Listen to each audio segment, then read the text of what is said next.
नमस्कार। SPT news पर आपका स्वागत है। पेश है 28 जनवरी बुधवार दोपहर 1:15 राजस्थान की बड़ी खबरें। महाराष्ट्र की राजनीति में दादा के नाम से मशहूर अजीत अनंत राव पवार का सफर आज एक दुखद मोड़ पर आकर रुक गया।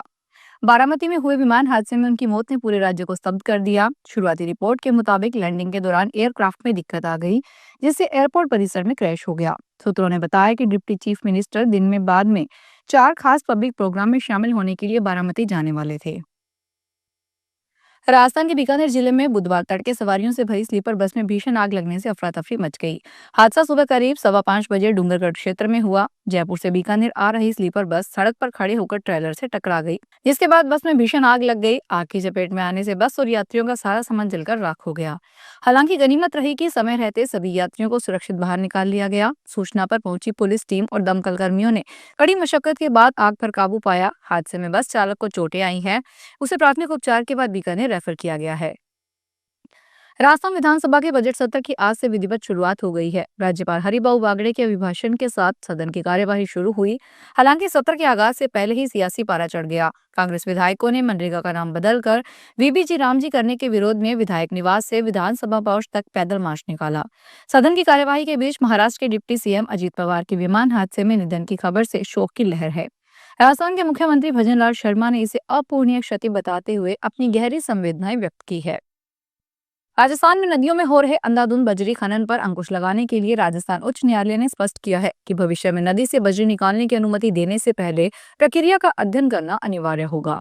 कोर्ट ने कड़े शब्दों में कहा कि जिस तरह जंगलों को बचाने के लिए पेड़ों की कटाई से पहले उनकी ग्रोथ रेट मापना जरूरी है, उसी तरह नदियों का प्राकृतिक संतुलन जरूरी है कि रेत की भरपाई किस रफ्तार से हो रही है।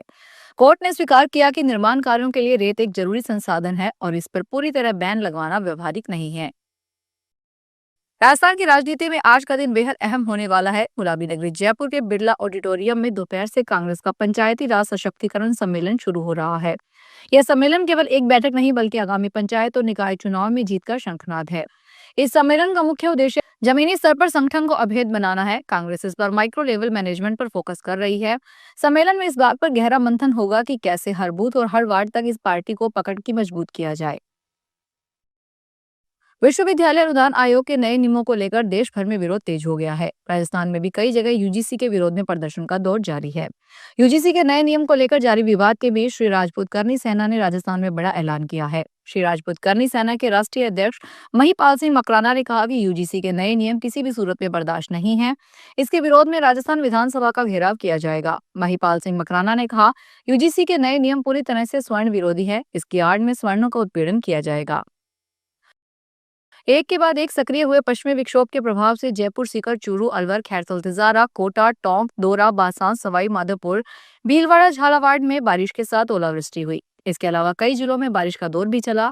ओलावृष्टि से जहां शहरी इलाकों में दिन के तापमान में गिरावट हो गई, वहीं ग्रामीण इलाकों में खड़ी गेहूं, जौ, चना और सरसों की फसल को नुकसान पहुंचा है, जिससे किसानों की चिंता बढ़ गई है। जयपुर मौसम केंद्र के अनुसार 29 और 30 जनवरी को घने कोहरे और धुंध की संभावना है। आगामी होली का पर्व जयपुर के रेल यात्रियों के लिए दोहरी खुशी लेकर आने वाला है। जयपुर शहर के 2 प्रमुख स्टेशनों जयपुर जंक्शन और गांधीनगर पर यात्री सुविधाओं का विस्तार अंतिम चरण में है। रेलवे प्रशासन होली के आसपास इन दोनों स्टेशनों पर सेकंड एंट्री और पुनर्विकसित सुविधाओं को जनता को समर्पित करने की तैयारी कर रहा है। इससे यात्रियों को न केवल भीड़ भाड़ से मुक्ति मिलेगी, बल्कि स्टेशन तक पहुंचना भी बेहद आसान हो जाएगा। अमृत भारत स्टेशन योजना के तहत 211 करोड़ रुपए की लागत से गांधीनगर स्टेशन को पूरी तरह बदल दिया गया है। हरियाणा रेवाड़ी पुलिस ने हरियाणा और राजस्थान में सक्रिय कुख्यात अंतर्राज्यीय गुड़ैल चोर गिरोह का भंडाफोड़ करते हुए चोरी की कई वारदातों से पर्दा उठा दिया है। पुलिस जांच में सामने आया कि यह गिरोह दोनों राज्यों में 3 दर्जन से अधिक चोरी की घटनाओं को अंजाम दे चुका है। अब तक सामने आए 24 मामलों में गिरोह के सदस्य पहले ही गिरफ्तार हो चुके हैं, जबकि हरियाणा और राजस्थान के 11 मामलों में पुलिस को आरोपियों की तलाश थी। फिलहाल पुलिस चोरी के सामान को खरीदने वाले कबाड़ियों और अन्य खरीदारों की तलाश में जुटी है। अधिकारियों के अनुसार कुछ संदिग्धों की पहचान कर ली गई है, जिनकी गिरफ्तारी जल्द की जा सकती है। विश्व प्रसिद्ध बाबा श्याम का फाल्गुनी मेला इस वर्ष 21 फरवरी से आरंभ होगा। लगातार बढ़ती श्रद्धालुओं की संख्या को देखते हुए इस बार भक्तों की सुविधा के लिए कई नई व्यवस्थाएं लागू की जा रही है। प्रशासन का अनुमान है कि इस साल फाल्गुनी मेले में 30 लाख से ज्यादा श्रद्धालु बाबा श्याम के दर्शन के लिए पहुंच सकते हैं। इसी कारण मेले की व्यवस्थाओं का दायरा पहले से अधिक बढ़ाया जा रहा है। इस बार विशेष रूप से भंडारों और सेवा शिविरों की अनुमति प्रक्रिया को सरल बनाया गया है। अब भंडारा या सेवा कैंप लगाने के इच्छुक लोगों को अलग अलग दफ्तरों के चक्कर नहीं लगाने पड़ेंगे। वे केवल अपने मोबाइल फोन से ही अनुमति प्राप्त कर सकेंगे। झुंझुनू में पिकअप लेकर आए चोरों ने घर में रखे गैस सिलेंडर और बर्तन समेत अन्य सामान चुराकर फरार हो गए। इस बीच एक पड़ोसी की आंख खुली तो वह चिल्लाया, जिसके बाद चोर फरार हो गए। मामला जिले के गुड़ागोड़जी थाना क्षेत्र में बड़गांव कस्बे में मंगलवार देर रात 2:35 का है। इसका सीसीटीवी भी सामने आया है, जिसमें 4 संदिग्ध नजर आ रहे हैं। चोरों ने 2 मकानों के ताले तोड़े। इनमें से एक परिवार जिसने यहाँ चोरी हुई वह 8 महीने से जयपुर में रहा है। साइबर सिटी गुरुग्राम से बड़ी खबर सामने आ रही है। यहाँ 5 बड़े और नामी स्कूलों को धमकी मिलने का मामला सामने आया है।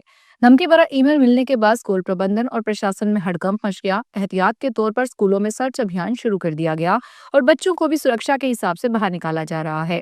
जांच कार्य में जुटी गुरुग्राम पुलिस ने सभी स्कूलों की तलाशी अभियान चलाया जा रहा है। वहीं अभी तक कोई संदिग्ध वस्तु नहीं मिली, लेकिन स्थिति पर प्रशासन की कड़ी नजर बनी हुई है।